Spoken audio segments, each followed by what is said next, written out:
Hello friends, welcome to our channel Easy Learn and Grow.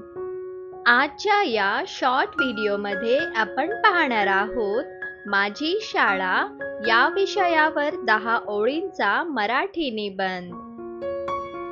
माझी शाळा. First line, माझी शाळा खूप सुंदर आहे. सेकंड लाईन, माझी शाळा म्हणजे माझे दुसरे घर आहे.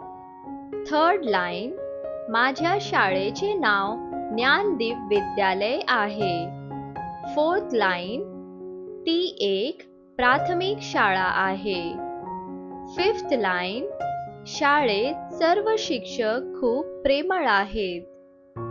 सिक्स्थ लाईन, ते आम्हाला प्रेमाने शिकवतात. सेवन्थ लाईन, आमच्या शाळेत खूप मोठे मैदान आहे. एट्थ लाईन, दररोज आम्ही प्रार्थना करून दिवसाची सुरुवात करतो. नाइन्थ लाईन, माझ्या शाळेत अनेक वर्ग आहेत. आणि शेवटचे 10th लाईन, शाळेत मी खूप चांगले मित्र मिळवले आहेत.